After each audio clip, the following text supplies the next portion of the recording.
All right. Well, given that everybody is incredibly busy, so why don't we kind of kick things off here um, and start the workshop here.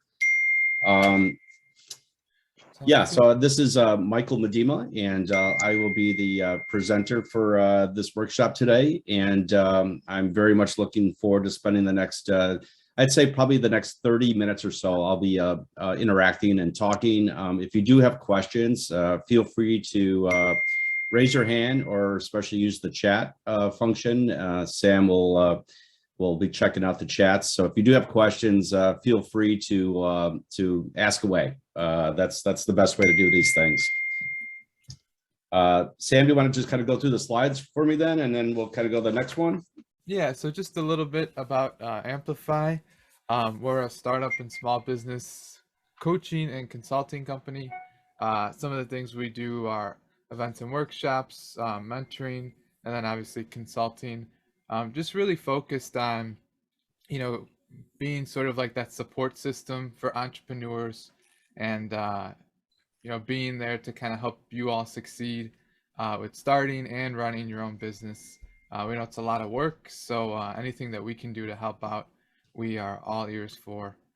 And then a little bit about Michael, today's speaker. He's a 10-time serial entrepreneur with over 500 million in company valuations. He's got a lot of experience with digital marketing, sales, and data analytics, and has been actually mentoring and consulting for startups for a while now.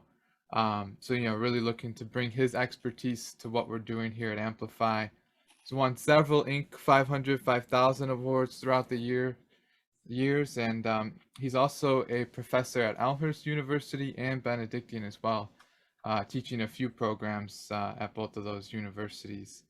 And so, Thanks, Sam. Yeah, I've always say, if you go back to last screen real quick, I want to hit on that one. I always say I kind of live, breathe, eat, sleep, walk entrepreneurship. And, I've always said I may not be the smartest guy in the room, but I do excel at building really great, building the right teams and the right environments so that my teams can excel. So if I have one strength, it's hiring the right people and training them and developing them and then let them go crazy. So that seems to be the solution. My sweet spot is like Sam had mentioned, digital marketing. Usually I like to build companies in the 10 to 40, 50 employee range. That's kind of my sweet spot.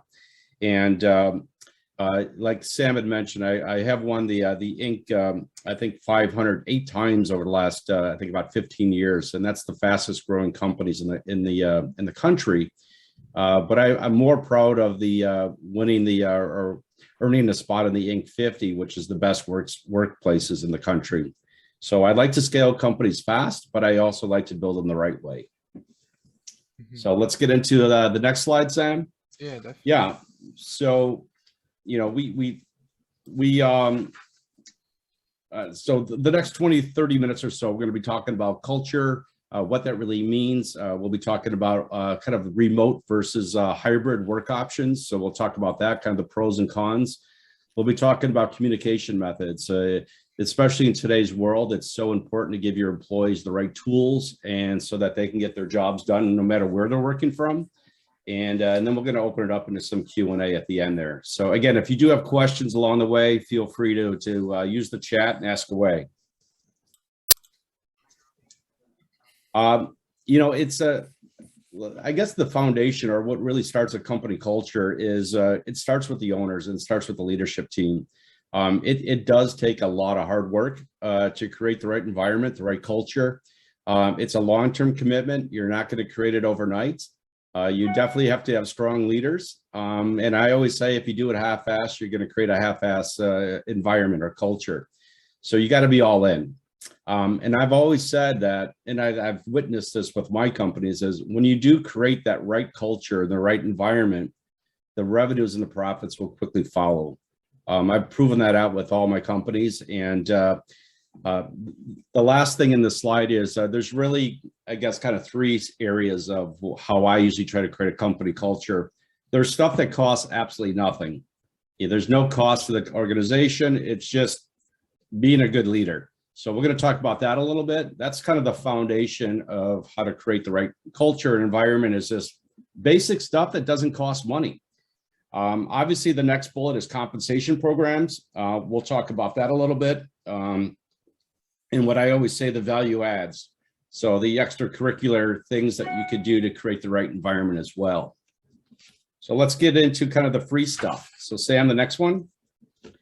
And this is what every company must do. And these actions, they don't cost the company any money, but yet they're the foundation of creating that amazing culture. I spend an incredible amount of time on hiring the right people, the right behaviors, and then develop the crap out of them. So I will hire people, I will develop them, and it just never stops. You're constantly developing your team members. And it's the right word there is everybody has skills, but it's the behaviors that really what you're looking for. You want people to have the right values, the right behaviors that fit into what your culture is trying to accomplish. I'm also a stickler on, I don't like to hire, or I don't like average employees. So if you have those average performers, I remove them as fast as I possibly can. I have high expectations, and if they don't, even if you have great, really good employees that are meeting their goals, meeting their expectations, but if they don't fit into your culture, I also try to eliminate them as well.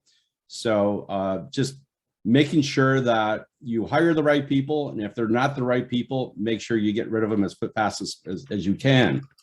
I also spend a lot of time on setting goals, expectations, and more importantly, holding team members accountable. So everybody knows exactly what is expected out of them. They have what are their goals for this month or this year. I'm providing constant feedback with them. That could be informal, or it could be formal. And obviously the good and bad. So that constant feedback. So everybody wants to know where they stand. Am I doing a good job? Am I doing a bad job? Am I developing? So making sure that you're providing the goals and expectations. And again, you got to make sure people are accountable for their work. I also do a really good job of just allowing team members to make decisions. They own the projects. They own the initiatives. Rarely do I see team members, and I know Sam works for me, and rarely do team members kind of come to me and ask questions. But if they do, I'll kind of throw it back at them and say, well, what are your solutions?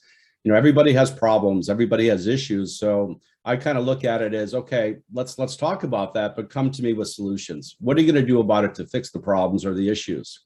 So I give the accountability, I give the ownership back to them. Another thing is just teamwork. We live, breathe, eat, sleep teamwork, customer service. The clients pay the bills, so we must be doing everything possible to make sure our customers are happy. And the last bullet is just respect. It's just, when we're dealing with team members, everybody's having bad days. Everybody has crabby clients, or upset vendors. It does happen, but just do it professionally. Make sure you respect each other. These are things that every leader, every company should be doing. Again, there's no cost associated with this. It's just making sure that you hire the right people, you train them, and then you take care of them. You're constantly developing them. Next slide. Let's talk a little bit about compensations. I am in the pay for performance industry, meaning I typically don't get paid. I do a lot of digital advertising. So we don't get paid unless there's an actual action or result. If we display millions of ads and nobody responds to them, then I don't get paid. So when I'm hiring team members, I want them to be fully aware that I'm in the pay for performance industry, and so are they. So if you are coming to one of my companies and you're looking for a job, odds are I probably don't want you. I'm looking for people that want to learn. They want that adventure. They want that experience. They want that. It's more than just a job. And again, it kind of goes back to hiring the right behaviors. There are certain people out there that are looking much more than just a job, 9 to 5. They're looking for an adventure. They're looking to learn and develop as a person and professionally as well. I'm not a big fan with base salaries, with annual increases. Most of the my companies and teams, I'll give them base salaries, I've always struggled with why I give somebody a 5-6% base increase. I've always kind of struggled with that one, because again, it goes back to the pay for performance, and I'm always willing to compensate my team members on results. So I'm big on bonuses, I'm big on commissions, I'm big on everything. All my team members, I don't care who you are, if you're working in HR or accounting or tech or wherever, everybody's on to some type of commission plan. And so that way they're driving, they're incented, they're motivated to drive results, right? Drive actions, drive results, drive revenues, drive profits. And that way, for example, even if you're in accounting, you may not be dealing with clients so much, but you are responsible for getting paid, for example. So I'll compensate even accounting if we can get paid even faster. So if we're used to getting paid net 30, maybe we can get paid in 25 days or 20 days. Obviously, those are great. That's very important to the company. If you're working in HR, again, it goes back to what's our retention rate for employees? Are we keeping them? Are we retaining them? Are we hiring better talent? So everybody, there's a way to incent employees no matter where they're at in the organization. Obviously, when the company hits targets, everybody receives bonuses. That could be quarterly or annually. Again, if the company's making money, I'd love to share with it's basically they're the ones doing all the work. So I would prefer to give them the bonuses. And another thing that I do a lot is I'll put together a pool of equity aside for the employees. So for example, I may own 90% of the company, but I'll have 10% of the company in a pool. So if in fact we ever do sell a company or sell the company, everybody, no matter what your title is, everybody has a little equity in the company as well. And I've sold companies, and it's nice to hand out checks at the when you do sell a company that everybody gets a little something. It's actually a really nice thing. We also pay 100% of medical, dental, and vision benefits. So most companies I don't think do this. Based on what I hear and what I see out there, the employees are paying a portion of those benefits. The companies that I've always owned and ran, we pay 100% of all that. We also have matching 401k plans. There are no limits on compensation. So I may have a sales rep that is making, a lot more money than anybody else in the company just because there's no limits. So I put together a complete compensation plan that is rewarding the employees for hard work and results. And at the same time, it's delivering better results for the organization as well. So let's move on to the, what I would say, the stuff that's not always comp, it's the value adds. We are spending 8+ hours a day working. So let's make sure that whole work personal balance life, that was always extremely important to me. And I make sure that it's extremely important to all of my employees as well. We commit 110% to this. This is something that, again, it's part of our culture. It's part of the environment. We work hard, but we also play hard. Everybody's got stuff going on during the day. Everybody has errands. Everybody has laundry to do. Everybody has groceries to do. And I've always struggled with, well, why can't they do that during the day? So we do allow flexible work schedules. So we allow some team members to work from home. We have hybrid options. I guess you would say we're not all the same. So everybody has different needs and wants. And so we give them the flexibility to work from wherever they want to. It doesn't really matter to me. We also offer 4-day work weeks or half-day Fridays. This is another thing that I've always implemented. And a lot of companies do it during the summer. I usually do it all year round. So it's there's been a lot of studies have shown that 4-day work weeks are actually the results are even better than 5-day work weeks. So we've implemented this a lot over the years, and it's the employees love it, and the results are always there as well. There is an understanding, though. Obviously, if clients call on a Friday or even a Saturday, it's kind of the expectations is that the team members still know that they need to get back to clients. So again, it goes back to how you communicate and how you manage the 4-day work weeks or the half-day Fridays. Everybody's on the same page. We all have the same expectations. And when that happens, it just works really well. We also give money for gym memberships. We have virtual happy hours. We have flexible hours. We do work anniversary bonuses. We have unlimited vacation days. If anybody wants to go back to school, we always pay 100% of their education. Everybody's using their cell phones during the day. We don't have work phones or anything like that. So we pay for their internet bills, their monthly mobile charges. We also do annual company retreats. Well, the last one, we rented a house in Scottsdale, Arizona for the whole company, and we flew everybody in for a long weekend. So we do a lot of things like that. This stuff does cost some money, so I want to make sure that's clear, but it's also, a lot of this stuff doesn't, just flexible hours, virtual happy hours, things like that. And this is what we will tweak these types of things based on what the employees are asking for. So sometimes, some people don't want to work out, so they can use the $50 a month for gym memberships, or they can use it to go get massages or whatever, or get their nails done. It really doesn't matter. It's what's important to the employee. They can use the money as however they want. Next slide. Let's go to the next one.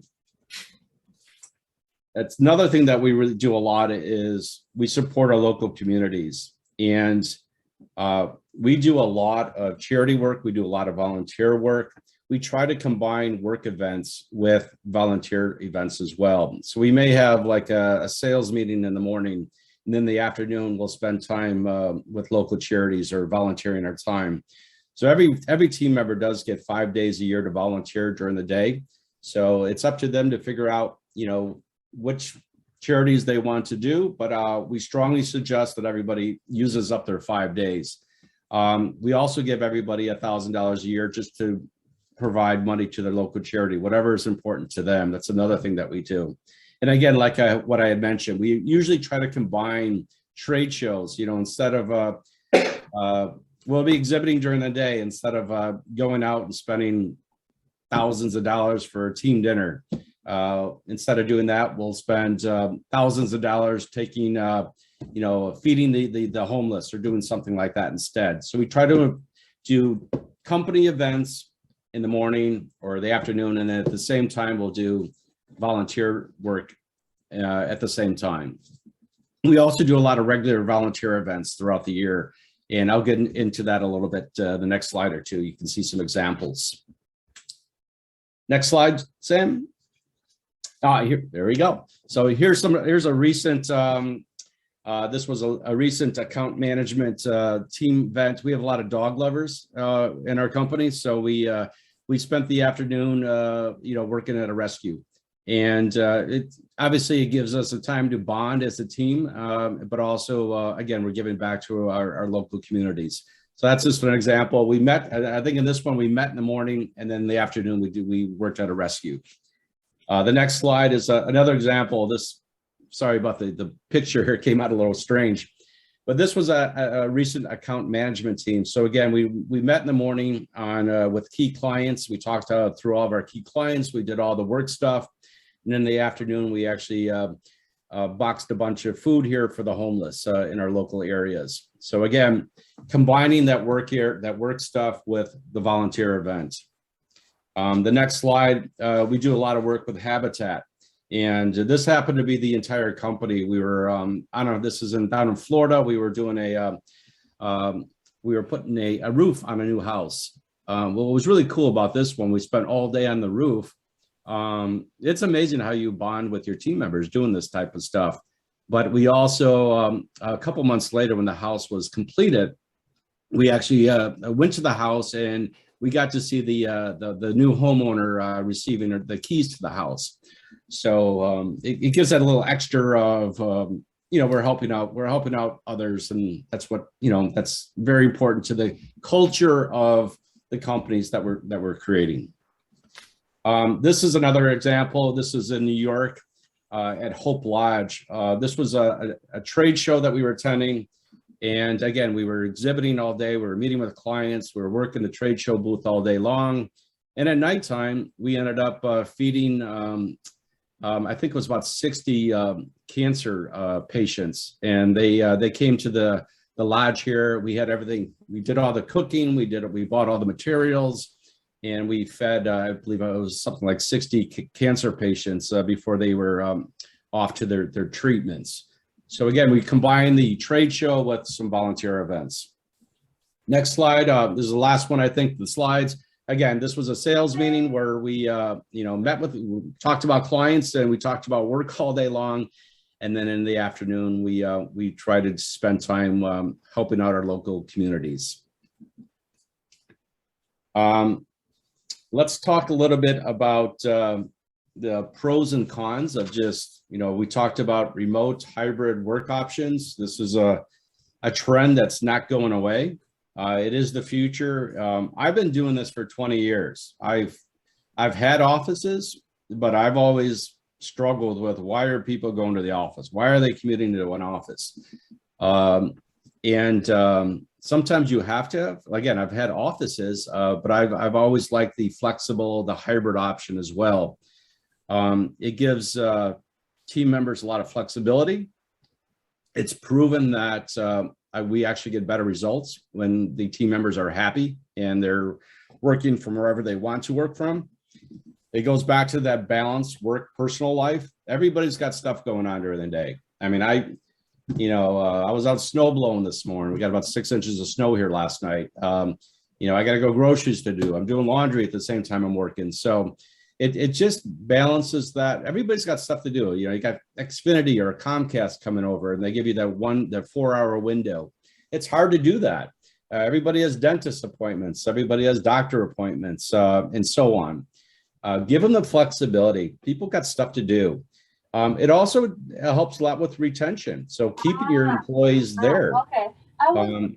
Especially in today's world, everybody's leaving their current jobs to move somewhere else. I mean, the trends right now. Everybody's leaving their jobs to go somewhere else. I think the last company I had, which was about 10 years, I had that company. I only had one person in 10 years actually leave the company on their own. Yeah, I terminated people because of performance or whatever, but one employee out of 10 years left the company. And, we had 25 employees, so that's pretty good. It's what employees want. It is the future. This is the trend. It's not going away. I've been saying this for 20 years, and it looks like people are finally catching up. There are cons, though. There's some challenges. At times, it can be challenging to train new hires, and we're going to get into that, some of the tools and some of the things that we can do. So when you do have new hires, they're not kind of stuck working from their home, not knowing what to do. But you do miss out on that water cooler talk, talking about sports or talking about the snow, the weather, whatever else. And there's things you could do to overcome that. Just that whole human interactions, which I've just talked about. And it's also a little tough. There are some challenging work environments. So you may have kids at home. You may have, dogs barking. You have this. Yeah, I mean, there's always challenges for some people when they are working from home. And it's not for everybody. Some people can't stand working from home. It's also sometimes to just brainstorm and do strategy sessions. So yeah, there are some challenges, let's face it, but let's talk a little bit more about things that we can do to kind of correct those or attack those challenges. Next slide. Yeah, one thing I want to jump in really quick here too is I know when people say remote work, they think of working from home, but to kind of help with some of those cons, there are flexible workspaces, that won't cost as much that you can go to, or even just meeting at a restaurant or something. That's a way to sort of, meet with people and, have those brainstorming sessions while you're also not tied down to a physical office space and things like that. So yeah, that's another sort of pro off of some of the cons that you can kind of work with as well. Yeah, I used to work at I used to rotate Starbucks, and everybody always thought that I just worked at Starbucks. I would have my little corner at Starbucks. Team members constantly around me. So yeah, well, here's some things that we do that we do in that virtual world that is really, really effective. We do daily check-ins. And when it says 10, 15 minutes, usually it's almost like 5, 6 minutes. And everybody just kind of checks in. We have a Zoom call. Everybody just says, hey, how you doing? It's kind of like, when you're walking in an office, everybody just kind of says hi. We usually don't talk about work. Sometimes we do. But it's usually like, how was your evening? What's your morning like? Blah, blah, blah. So we do a daily check-in. Google Meets or Zoom calls. I try to say 30 minutes max. That's it. There's always agendas. Everybody is expected to be on time. Usually after a 30-minute Zoom call, people are tapped out. That's too much. So you make them quick, you make them effective, and you make sure everybody's on time, and you make sure there's an agenda. So you get the stuff done, and you don't have to invite everybody. You just have the people that are actually must be there. I don't know if those that use Slack is an amazing tool that allows you to communicate very quickly. It's kind of like texting on steroids. You could have groups, you could have departments, you could have the whole company. It's just a great way, and it has all the history too. It's literally like texting on steroids. It's a great way to communicate with your team and also with your clients. I mean, we never send emails to clients. We just Slack with them or whatever. It's a lot easier. Google Workspace, so all your documents, all your information are in one place. Google Workspace is an amazing tools that just allows everybody to find information very easily. I think we're actually going to have a workshop on that, and I think pretty soon. Monday is another great tool. I don't know if anybody uses Monday out there, but it's an amazing tool for managing projects. Again, if you have everybody remotely, or you have people in hybrid options, or they're not together, Monday is a great tool for managing projects. Email and text. Again, we probably send very few emails now back and forth with clients and also team members. It just slows it down. Slack texting is way faster. And that's the way our clients actually like to communicate now. We do department video calls, company video calls, but again, usually it's 15, 30 minutes max. We do in-person meetings when needed as well. So we will kind of throw those in as well. And sometimes you just got to get people together. And so those are some methods that we use, and there's a whole bunch of other ways to communicate, but this is what works well for me and in my companies. Mm-hmm. Next one. It's absolutely critical to, you can't continue to do business the same way that you're doing it today. You got to adjust your company. You got to adjust the tools that you're giving. So make sure you're investing in the right tools. That could be, the right if you're having demos, or if you have sales pitches or online trainings. So you got to change what you're doing because people are not in the office together. So creating that culture, that environment where you're able to communicate, you're able to do business the same way, even if you're not together. You have shared screens, kind of like what we're doing now. Sometimes you can do breakout groups. I mean, there's so many things that you could do today to communicate and create that right environment so everybody's even more effective. There's also obviously IT security.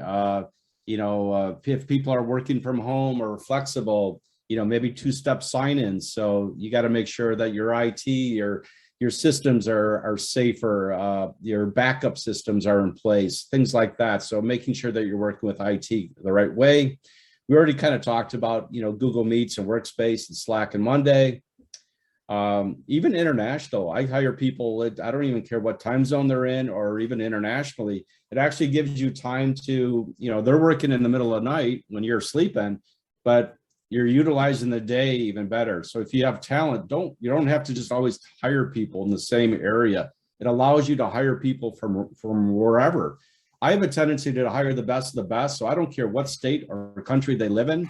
I'm just trying to hire the right skills, the right behaviors. Next slide, Sam. Yeah. And again, kind of, not all departments are the same. Not all employees are the same. So sometimes you do have to have, if most of the company has Fridays off, there are some team members that perhaps you need there on Fridays. and or even weekends. So you have to kind of treat the you got to make sure that the goals are being met, and so you can't just have the same plan for everybody. At least that's my experiences. You got to be flexible. You got to adjust.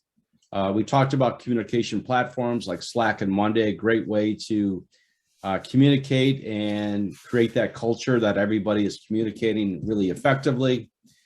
Social media, we do a lot of social media posts, just more, yeah, we have posts on work related topics, but we also make it kind of fun, Halloweens and costumes or whatever. We try to make it a little bit more exciting, more personal on the social media even. Again, we talked about hybrid, that virtual or in-person options. And we also set a time during the day. Usually it's like from 1 to 3 where there's no meetings. No meetings are allowed from 1 to 3. That gives people time to get stuff done. It could be, that's when they go to the dentist, or that's when they go grocery stores, or maybe that's where they just get stuff done at their computers and there are no interruptions or anything like that. So set aside some time during the day where, there are no meetings. That way people get stuff done.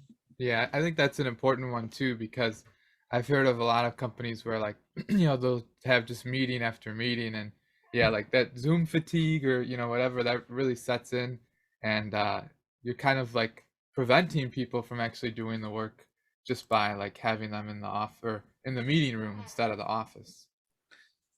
Yeah, so let's just kind of sum it up, and then we can get into some Q&A. To me, it starts with leadership. It's the owners, it's the leaders. It starts with you guys, and you have to have the right tools. You got to be 100% committed. It takes a lot of work to create a great company, a great culture.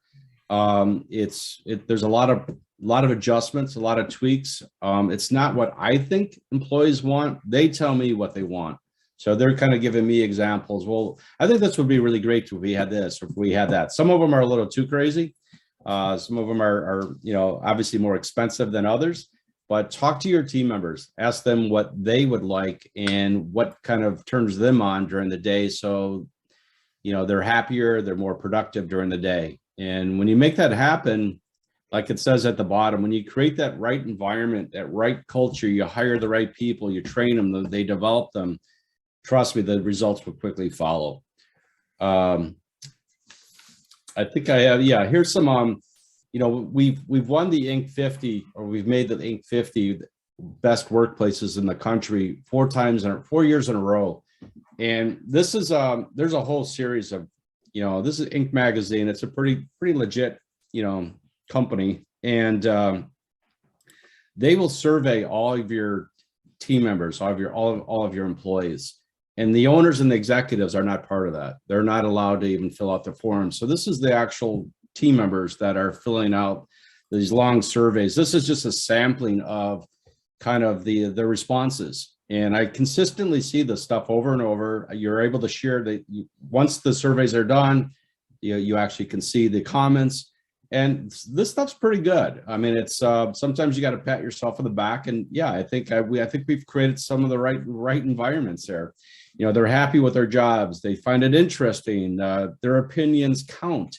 Everybody's treated, fairly, regardless of who they are, their backgrounds, things like that. They're proud to work there. We have integrity. Their jobs allow them to grow. You could read all those comments there. There's probably about 6 pages of results. I always look at the stuff that we're good at, but more importantly, I look at the things that we're not good at. So there's another slide here, which I didn't include, that has some, average scores. And so I spend more time on the things that, maybe that I wasn't aware of that, or here's my team members giving me feedback on, what we could do or what I could do to create even a better culture. So information like this is extremely valuable. And it's what you do with it. Look at the stuff you're not good at, and then try to make improvements and adjustments there. Next slide. I think we're done. Yeah. So again, I wanted to kind of hit on, when you do create that company culture and that environment, it keeps employees happy. It keeps them wanting to stay at your company. It keeps them motivated. It keeps them trying their hardest. It also allows you to hire new talent. There's a lot of people that, the word gets out there, especially in the industry. And I have team members reaching out to our other team members at other companies, constantly reaching out to me and say, hey, do you have any spots opening?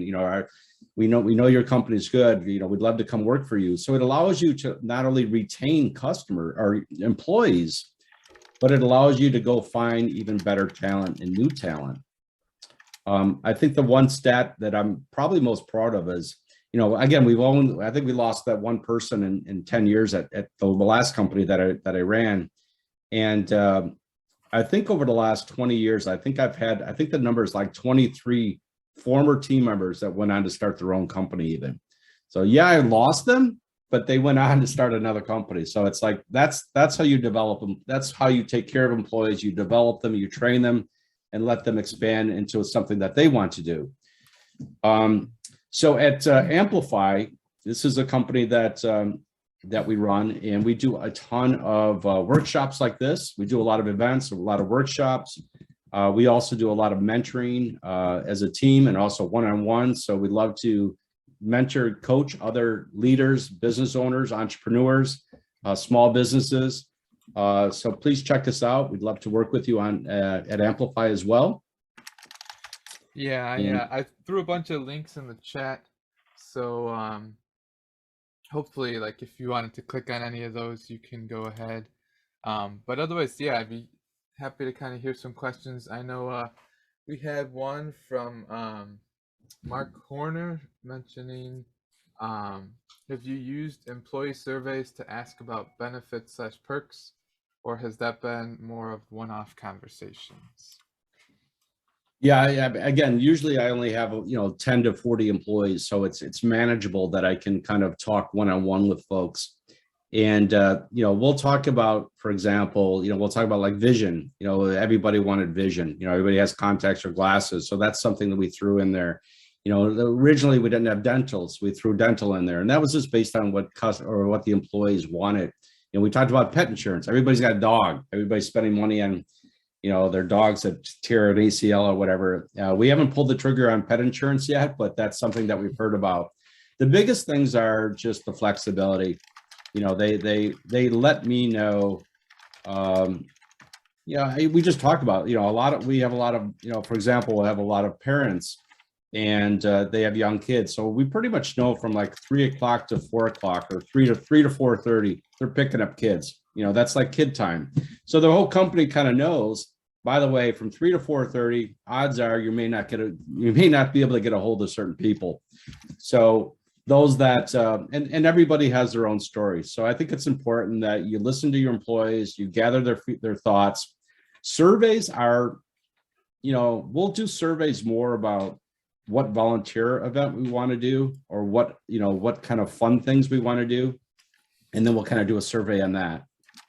So I guess it's a blend. And then let's see. So yeah, someone asked about like if the slides will be available, and yeah, since we recorded this event, we'll be able to share the recording with you all, so we can send that your way. And if you don't, I'm gonna put a survey here in a little bit. So if you're not sure if you gave us an email when you signed up or before you attended the event, be sure to drop that in the survey, and we could connect with you for the recording that way. And then I keep looking over my shoulder here. So we have someone asked, what is the average compensation of your employees? Are they 100% commissioned? That was Bruce Fisher. Yeah, it's pretty hard to find people that want to be 100% commission. That's rare. Typically I'll have, everybody has a base salary. Everybody is, I would say it's a competitive base salary. But I'm just not big on, big fat salaries. To me, that people get lazy, and I like to give base salaries, but I like to compensate them with commissions and bonuses. So they're driven by, I can make more money if if I deliver results and deliver what the company's trying to accomplish. And because I'm in the maybe a fast moving industry with digital marketing, things change rapidly. And so we will change comp plans a lot as well. Some team members, that's a sensitive area when you're talking about money. And so we're constantly kind of shuffling the compensation plans based on what the company is trying to accomplish. But yeah, I always have some type of base pay. They're usually competitive, but they're lower. I just don't like, all base salary and no commissions. To me, that's just, people get fat and lazy at that point. Let's see. I think I've answered most of the ones that have popped up in the chat. I know, like, I have, let's see, here we go. We have a new one that showed up in the chat. How do you go about monitoring employee progress? So can you kind of talk about that? Like, is it, maybe it goes back to one of the questions you mentioned, like, is it like in survey form or like a yearly review, or is it more of a continuous thing? Yeah, it's a continuous thing. I mean, we'll share like, okay, here's the goals for January, for example, or here's the goals for the first quarter. And so they're very clear. They usually try to be as measurable as possible. And we don't just talk about it at the end of the month or the end of the quarter. We are literally talking about it constantly. I spend more time with, goals, expectations, feedback. That's where I put most of my time into. Making sure that they understand what's expected of them, asking questions, how they're doing on their goals, how they're doing on their progress. Are they going to hit their goals? If not, let's talk about it. Let's figure out a development plan, or we'll figure out, what could I do to help you achieve your goals? So it's just constant talking about what we're trying to accomplish. So I monitor that way, and you got to have really good dashboards. So I know Sam works with me at, with one of the companies, and, we literally could hit the enter button and see what we're making, see what we're making all day long. So the whole company has access to it. So there's no surprises. We're very transparent with our numbers, our financials, our goals. We talk about it constantly as a team, and you got to have a good dashboard so you can monitor that stuff carefully. You know what your goals are. You better be able to measure it quickly. Mm-hmm. Let's see, we have another one coming in from, that last one was from Jeremy, and then this one here is from Thomas. Does this apply to mundane work like school bus drivers, etc.? Yeah, that's a great question. We talked about this, like, okay, what happens if you have like a restaurant or a retail store where you have to be there certain hours a day, or you have there's still a lot of things that you have, it's that foundation. So you may not be able to do flexible work schedules. You may not be able to give them Fridays off. You may not be able to do certain things, but it's that foundation of how you build the culture. And that goes back to leadership. It goes back to setting goals. It goes back to listening to them, setting expectations. So you could be a bus driver. You could be a waiter. You could be a cook. It doesn't really matter.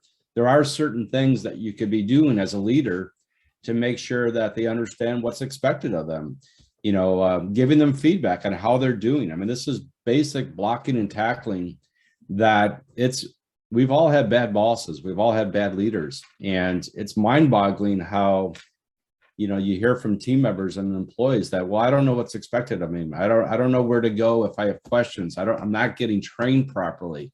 I mean, that's basic leadership, basic foundation that I don't care what industry you're in or what your job is. There are basic things that every company should be doing for their employees to keep them happy, to keep them informed, to keep them motivated. And people want to know where they stand. It's as simple as that.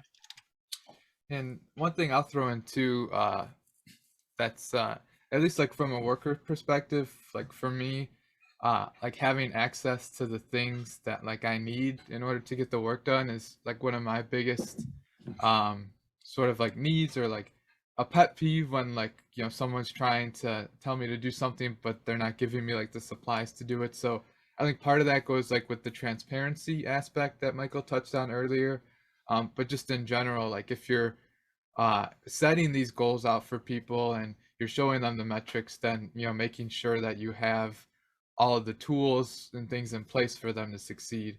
To me, that's like a huge part of creating a good culture and keeping your employees happy as well. Yeah, you got to listen. I mean, a lot of times as leaders, we're so busy talking, we're telling people what to do. You got to listen. You got to listen to what they want. You got to listen to what they're missing. A lot of times you're not even aware of, oh my gosh, they're not getting the right training, or they don't have the right documents, or they don't know where to go look for information, or they don't know who to contact for questions. So listen to your employees, and then adjust. And then, I mean, you're constantly making improvements. You're trying to constantly make the culture, it's got to be fun, but it's also got to, everybody's got to know, what's expected of them. Any other questions? I love talking about this stuff, so Yeah, I think please feel free to ask away. Again, if there's one thing that I'm usually good at is building the right teams, building the right culture. So feel free to reach out to us if you have other questions, if you want me to consult and help you out, or just listen to what your challenges are. I'd love to figure out how to help other companies create the right environments as well. So yeah, we have a few more coming in now. Yeah. So Thomas mentions, is there a break point in terms of company size? Yeah, I mean, I'm somewhat limited. So again, I've always had my own company, so I usually have small businesses, even though they're national. All of our clients are nationally, and I have employees all over the country.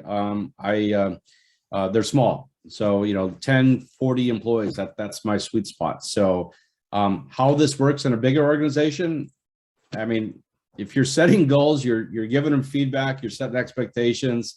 To me, this is, it doesn't matter what size company you are. To me, this is it applies for all companies, in my opinion. Mm-hmm. No gossip policy. Do you do that? I mean, we don't really gossip. I mean, we're all professionals. We respect each other. To me, gossip sounds more like a negative term, like you're talking about somebody behind their back or something like that. We don't do that. It's not. Again, it goes back to hiring the right behaviors. If people are gossiping or talking about other team members or talking about this and that, I don't want them on my team. So it's just unaccepted. I don't see that ever happening. So.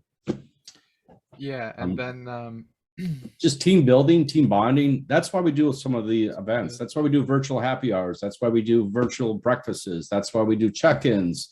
That's why we do volunteer work. That it's amazing how much team bonding you can do when you're doing volunteer work. The example around Habitat. I mean, we had people that had probably never even lifted a hammer before, and they're all hammering nails in a roof. Nobody, so team bonding, we spend so much time on that, especially because we are virtual. Some team members I may go a year without even seeing. So yeah, we're big on bonding, and we're big on just general.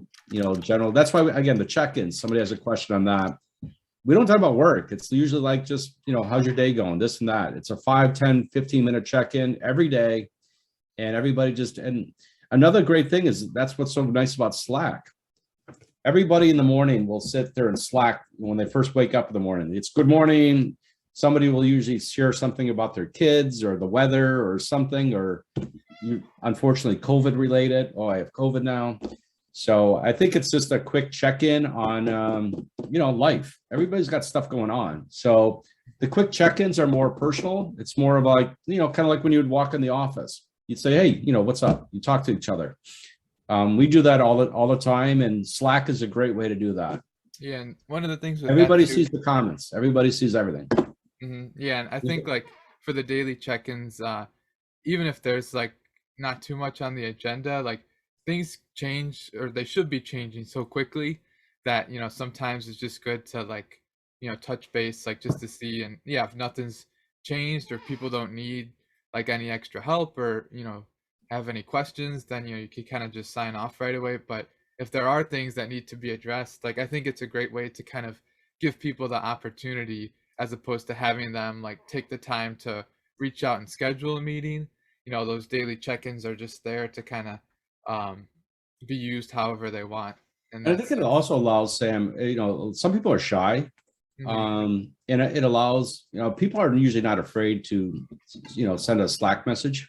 And so sometimes you don't even have to talk. You can just send text message or Slack messages, and so it allows, I think, some of the team members. It actually allows them to even be more vocal, if that makes sense. How do I think about hybrid remote in schools? Because I do teach. I'm teaching a class in about an hour or so, and it's 100% virtual. They're in Arizona, and they're not even here. So I love it. I think it can have its challenges, but again, you got to set the expectations for the students. Be on time. Pay attention. I want to see your video on. I don't want to see your video off. You can mute yourself. I get it. I don't care if you're driving around the car. Maybe then turn your video off. But I think that students like it because they are allowed to. Again, everybody's got stuff going on. Everybody's got shit to do during the day. It allows students to have that flexibility. Again, we just had 6 inches of snow here, and it's still snowing here. So why would anybody want to go get in a car and drive to school right now? So I'm a big fan of virtual, and I do like the hybrid a little bit because sometimes you do want to see people in person. I'm teaching a class in Scottsdale, or actually Mesa right now, and I'm going to be in Scottsdale in February. So I told the students, maybe there's a week where we can like hang out, and they loved it. So they're looking forward to seeing me in person. And we're not going to go to school. I don't want to go to the school. We'll probably go to like a restaurant, and we'll just have class from there. Something fun, something different. Yeah, nice. And like, yeah, being when you're set up in a hybrid way, like, when you're using all the tools that we mentioned, like, if anything, it just gives you that flexibility, whether it's for like, a good reason where you're able to like go to a restaurant and, kind of hang out and have all your work there with you. Or for a tough reason, like, if you're sick or if there's like a snow day or something, you always have access to the things you need. So you can either, at least have the opportunity to get that work done. And then one thing, another question that came through, I forget where, but mentioned like what are some things that people can do to kind of tell when they need an improvement to their company culture? It's Well, they kind of have hard employees when you're leaving. in it. So I think the More first thing people is are if you have leaving. employees, yeah, if you have employees leaving, I know right now, I mean, they're leaving in record numbers. It's crazy. I mean, everybody, I'll just use my own kids. I had two of my 3 kids just left their jobs this year alone. So why did they leave their jobs? Because they didn't like the culture, they didn't like the environment, maybe they were underpaid or this and that, or they didn't like their bosses, and so they're like, I'm gonna leave, I'm gonna go somewhere else. And so I think if you have employees leaving, I would be looking at what am I doing wrong. uh, if you're having troubles finding talent, I mean, everybody looks at Glassdoor, everybody looks at your reviews, they look at the reviews of your company. They'll look at, they'll do research, they'll find out how the company treats their employees. I mean, everybody does that now. It's like before you go look at a restaurant, you look at the reviews. The same thing as a company. You look at the reviews of how they treat their employees. And so to me, I think it's quite obvious if you're not creating the right environment, the right culture. Look at your employees. How happy are they? Are they leaving? Are they staying? Are you finding better talent? Do people actually want to work for your company? Things like that. Hmm. And then another thing too, that I think we touched on a little bit was just the idea of like, a lot of people like, I'm sorry, what's the balance between flexibility and security? You mentioned like the two-factor authentication. Sometimes that can be hard for certain people, and just trying to figure out technological differences. But like when you're this flexible in a work environment, how do you kind of keep employees secure and Yeah, well, you your definitely have to information. give them the right tools. I mean, sometimes, I mean, we'll pay for, monitors, we'll pay for, some people need mouses, some people need keyboards. Make sure they have the right equipment, make sure they have the right stuff so they can do their job effectively. It doesn't matter where they're working from. So make sure some people have, we'll pay for, comfortable chairs or whatever it is. Make sure your employees are comfortable. They have the right equipment, the right supplies so they can do their job effectively. With security, yeah, you got to make sure. We deal a lot with data, so we need to make sure that the data is it's safe. So you got to have the right IT tools in place so you can monitor things, making sure that your information is safe. So yeah, we use two-step for email, other areas, obviously bank accounts, things like that. So there's a little bit more security involved. So yeah, definitely make sure you're working to make sure that you have a safe and effective environment for your team members. All right. I think we're about time. So Yeah, I Sam think we're coming did give a close. survey there. So we Yeah. love feedback. So Sam, go ahead. Oh yeah, I was just gonna mention. Yeah, I dropped the survey link in the chat. If everyone would be kind enough to spend a few minutes clicking on that link and filling out some responses, and then yeah, definitely feel free to get in touch with us afterwards. Whether it's just letting us know what you thought of the event. Definitely want to hear some ways we can improve as well. So yeah, keep us posted there, and Yeah, share the we'll be holding a bunch more other events. I think the next one is what about digital marketing or something like that, Sam? Or Yeah, it's I just added it a few days ago to the website, but yeah, it's an event on February 17th, same time, talking about digital marketing and being able to increase your revenues from that. Again, sort of our specialty both in experience and with our consulting work. So yeah, we'd love to see you all there.